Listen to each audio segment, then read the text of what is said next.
Okay, I mean, the idea of going for a dog walk is one of relaxation. And yes, I'm always relaxed regards to that, but there are things to look out for. And I think what we should do is, we've no idea, this park is pretty busy today. We've got kids, we've got dogs, we've got puppies, all manner of things. So we're just going to go for a walk and I'll see what happens and tell you what I'm doing and why I'm doing it. I think is the best way forward. So just going for a walk, off you go, go on.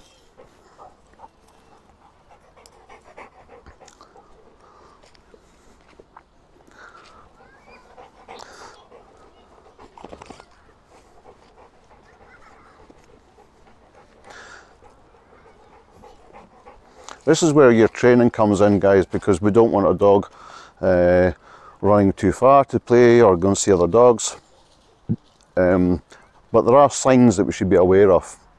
If you see somebody walking towards you and their dog is off a lead, and all of a sudden they spot you and they call their dog in, they put their dog in the lead, and that tells me that the dog is obviously trained enough to come back to them, otherwise it wouldn't be off the lead in the first place. But more importantly, why have they brought the dog in? If you see somebody pulling the dog in and putting it on the lead, then you should do so too. It's park etiquette. Their dog might be reactive, it could be fearful, it could be a number of things, but it's just etiquette. And this is why you need to have control of your dog. If somebody pulls their dog in and puts it on the lead and you're not able to call your dog back, then that's unfair on another person. They've done what they can, their dog is on a lead, it's therefore under control, and it's yours that's not. So, there's quite a few dogs up here.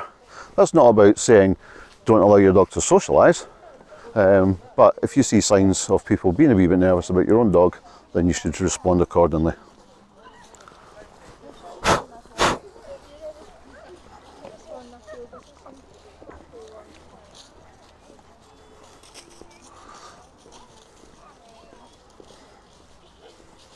No.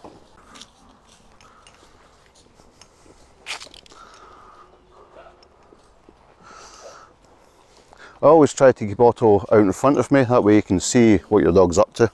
He does lag behind a little now and again if he's on the scent, which they'll allow. It just depends what's going on behind you. So I think he's going to get pretty interested in this, these couple of dogs that are playing there. I don't want them running in to go and see these dogs. It's quite okay to go and play with them once he's there, but actually barging in to induce plays is not acceptable.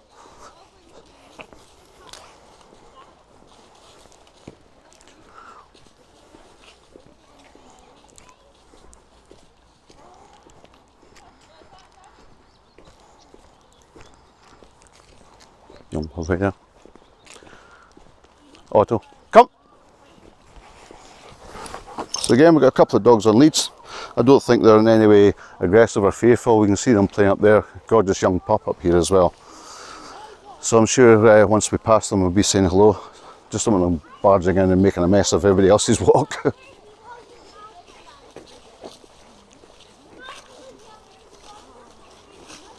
Here. If you do meet other dogs, remember, loose lead. Always let your dog relax. He's a Pomeranian. Big one, no. Hi folks, how you doing? Hello. Hello yo, you big hairy bear. Who's this? This is Bella. Bella. Bella's lovely. And who's this? This is Otto. He's a bit of a... There we go. Oh. There you go, you tell him. That's okay. Hello you big. Hi wee pup.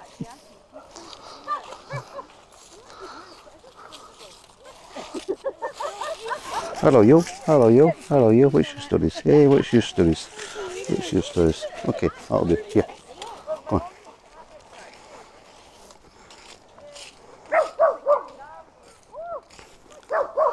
on. Otto, watch, watch.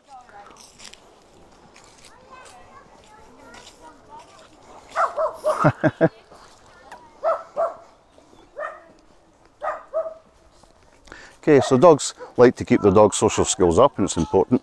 Just a couple of minutes is good for other people with young dogs who need to socialise as well. Here they all come now. Good speaker.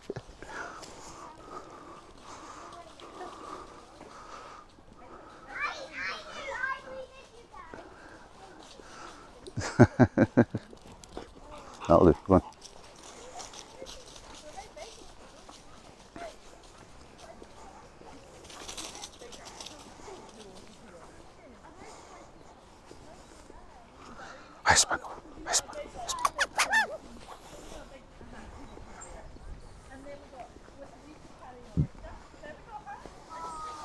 going on there.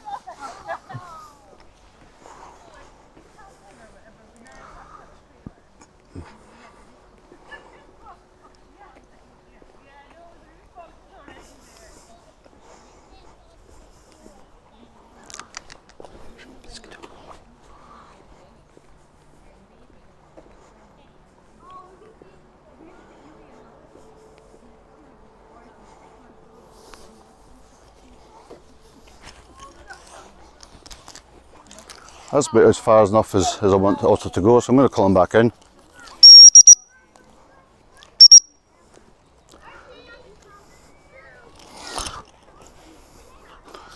Thank you. Again, when you're training your dog, don't go around in the park and only call your dog to go back and lead about when you're about to go home, because the dog will get used to that, and you'll find that one day your dog says, I'm having too much fun in the park, and I know now that if I go back to you, then you're going to put the lead on me and we're going to go home, and that's when your dog will start not to recall. So every so often call your dog in for no apparent reason, put him in the lead, walk 5 or 10 yards or so and give him his freedom again. Hup. Give him a long stay. Hup.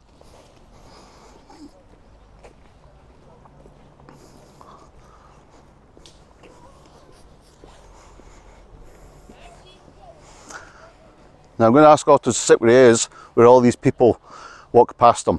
Hup.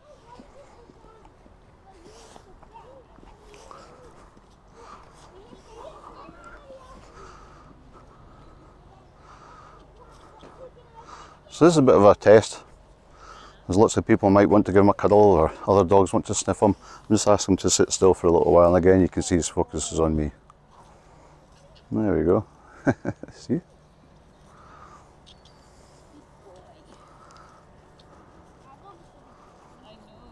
You're right in the middle of the path of these older people, so I'm going to move him. Come! Good boy, thank you. There you go. Go on, get on. Hi. Hi there.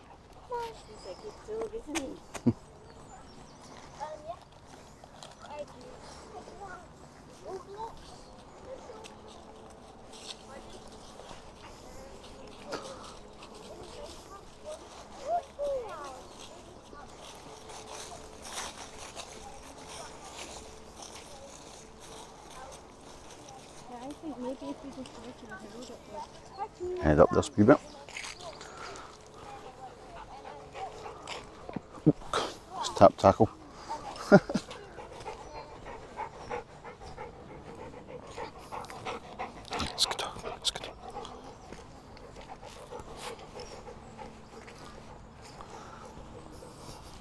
Here.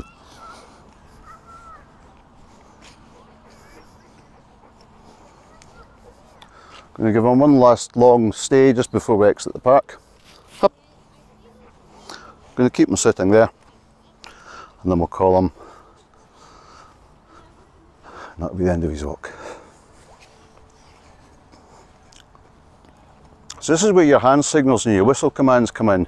We're getting further and further away from our dog, so the further back we go, if I want him to keep sitting, I'm just going to raise my hand, and the further back I go, the higher my hand goes, because he's looking at the shape of my body. And this is it's clear for him to see I'm asking him to remain sitting.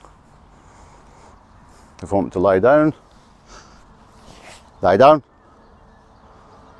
So exaggerate your movements. Leave him sitting there for a little while. Now obviously distance, as I always say, is the last thing that we add on. We wouldn't expect our dog to stay that kind of distance from us in the early stages of training. But when we do long stays, and we maybe get 200, 300, 400, 500 metres away from our dog, and we call our dog through the whistle because they can hear that, then we're getting all the big muscles, and we get a big run for your dog, which they love as well. So I'm just take my time, stand still, reconfirm I still want him to lie down, change my body language, and I'm going to give him a whistle recall as well. Go from there.